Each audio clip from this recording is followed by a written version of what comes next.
ఈ వీడియోలో రాంపోతినేని గారి కెరీర్ లో ఎప్పటి వరకు రిజెక్ట్ చేసిన మూవీస్ ఏంటో తెలుసుకుందాం. అంతకంటే ముందుగా మీరు ఇదే మొదటిసారి మన వీడియో చూడడం అయితే ఈ వీడియోకి ఒక లైక్ చేసి మన ఛానల్ ని సబ్స్క్రైబ్ చేసుకోండి. నెంబర్ 1 సీతారాం. హను రాఘవపూడి గారి డైరెక్షన్ లో దుల్కర్ సల్మాన్ గారు అలాగే మృణాల్ ఠాకూర్ గారి కాంబినేషన్ లో వచ్చిన ఈ మూవీ ఎటువంటి ఎక్స్పెక్టేషన్స్ లేకుండా రిలీజ్ అయ్యి బాక్స్ ఆఫీస్ వద్ద దాదాపు 100 కోట్ల వరకు కలెక్షన్స్ రాబట్టి బ్లాక్ బస్టర్ హిట్ గా నిలిచింది. అయితే మీకు తెలుసా, ఈ మూవీ కోసం మొదటిగా నాని గారిని సంప్రదించారు. నాని గారు ఈ మూవీకి నో చెప్పడంతో ఆ తర్వాత ఈ మూవీ స్టోరీ రాంపోతినేని గారి వద్ద కూడా వచ్చింది.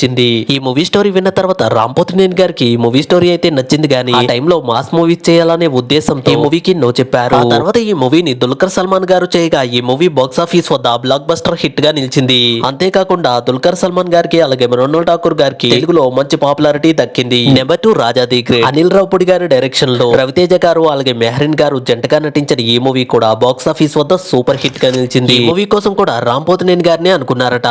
ఈ మూవీ స్టోరీని రాంపోతినేని గారికి వినిపించగా ఈ మూవీ స్టోరీ విన్న తర్వాత రాంపోతినేని గారు back to back commercial movies చేయడం ఇష్టం లేకపోవడంతో ఈ మూవీకి నో చెప్పారు. ఆ తర్వాత ఈ మూవీని రవితేజ గారు చేసి సూపర్ హిట్ ని సొంతం చేసుకున్నారు. అప్పటికే ఫ్లాప్ లో ఉన్న రవితేజ గారికి ఈ మూవీతో మంచి ఊరట లభించింది. నెంబర్ 3 ఏటో వెళ్లిపోయింది మనసు. గౌతమ్ మేనన్ గారి డైరెక్షన్ లో నాని అలాగే సమంత గారి కాంబినేషన్ లో వచ్చిన ఈ మూవీ బాక్స్ ఆఫీస్ వద్ద మంచి హిట్ గా నిలిచింది. నిజానికి ఈ మూవీలో కూడా హీరోగా రాంపోతినేని గారిని అనుకున్నారు. ఈ మూవీ కోసం రాంపోతినేని గారిని సంప్రదించగా రాంపోతినేని గారు ఈ మూవీ స్టోరీ నచ్చి ఈ మూవీకి ఓకే చెప్పారు. కానీ ఆ తర్వాత కొన్ని కారణాల వల్ల రాంపోతినేని గారు ఈ మూవీ నుంచి తప్పుకున్నారు. ఇక ఆ తర్వాత గౌతమ్ మేనన్ గారు ఈ మూవీ స్టోరీని నాని గారికి వినిపించగా నాని గారికి ఈ మూవీ స్టోరీ నచ్చి ఈ మూవీకి ఓకే చెప్పారు. ఎటువంటి అంచనాలు లేకుండా రిలీజ్ అయిన ఈ మూవీ బాక్స్ ఆఫీస్ వద్ద మంచి హిట్ గా నిలిచింది. ఏది ఏమైతేనే రాంపోతినేని గారు చేతులారా 3 మంచి సినిమాలను వదులుకున్నారు. ఈ వీడియోకి ఒక లైక్ చేసి రాంపోతినేని గారు ఇప్పటి వరకు నటించిన మూవీస్ లో మీ ఫేవరెట్ మూవీ ఏంటో కామెంట్ చేయండి. అలాగే వెళ్తూ మన ఛానల్ ని కూడా సబ్స్క్రైబ్ చేసుకోండి.